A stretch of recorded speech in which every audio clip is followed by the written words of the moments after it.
zay telo nataony ambasady ny frantsay zay.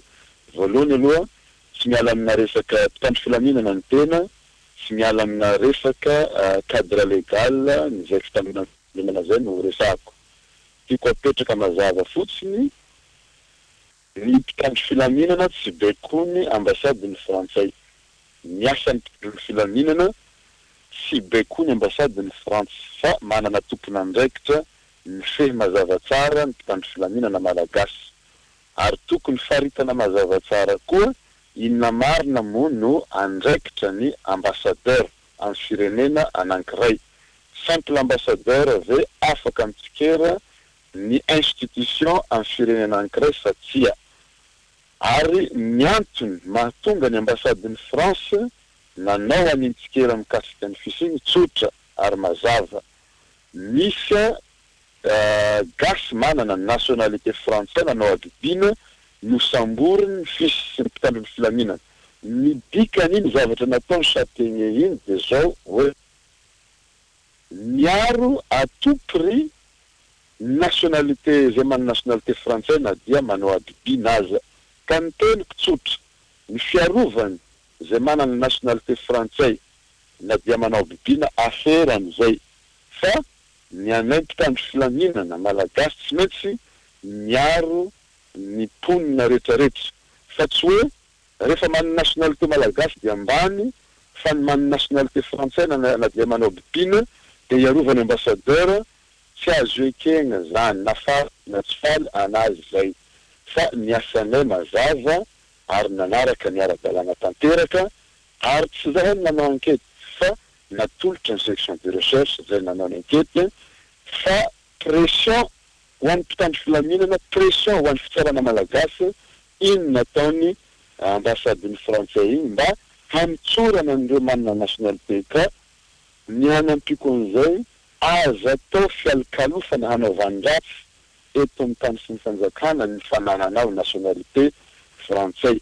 Fa tsy hoe rehefa manana nationalité frantsay na dia afaka mamonimony malagasy na mamonimony zay tiana atao, zany aloha de tsy ho azo ekeny na ino ho ataony na ino ho ataony, tsy azo ekena zay.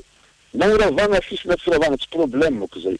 Fa ny asako mampitandro filaminana ahy na misy fisy na tsy misy andeha matoy Châtaignier dia mitohy amprosy zay manana nationalité français hanao hadalàna na hanao helika fa tsy maintsy handraina andraikitra ny miaramila malagasy fa tsy maintsy ataoko zay. Ary ny fanalana baraka sahala amin'ireny sahala amin'ny dika hoe grande puissance ianao mahantra ny malagasy dia simple ambassadeur anao afaka rehefa mahazo micro dia miteny zay tiana ho tenenina. Tsy normal aloha ka tokony ho faritana mazava tsara mitomboka zao inona marina ny andraikitra ny ambassadeur amin'ny firenena anankiray. Ya, mon colonel, ny zavatra anankiray tena nahagaga dia ilay Sokajiny ny Masivo frantsay fa karazana milisy le fisy ekenao ve zay? Ny fisa dia ny fitondram-panjakana no nametraka ny fisy. Ary efa matetika azavaiko amena mandeha tsy haiko na miaino andreo natoa Châtaignier na tsy miaino fa anatiny cadre légal ny MO état-major mixte opérationnel zay migérer ny élément mixte police gendarmerie ny casque ny élément fisy am'izao fotoan'izao.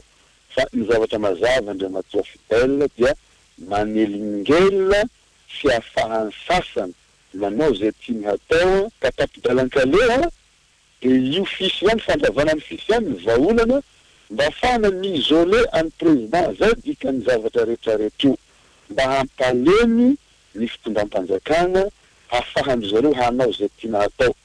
Fa na ao anatin'ny fisy na tsy ao anatin'ny fisy mpitandro ny filaminana ny tena tsy maintsy handray andraikitra amin'ny mahampitandro filaminana. Parallèle am'izay miaro kosa ny mpitandro filaminana ho an'izay étranger rehetrarehetra manao ny tsara manao ny mety manaraka ny lalàna malagasy. Fa zay étranger kosa na gasy manana nationalité étrangère ka hanao infraction na hanao helika na izy ny ambassadeur miaro andreo na izy tsy afaka hiaro an'izany ny mpitandro filaminana malagasy fa tsy maintsy handray nandraikitra.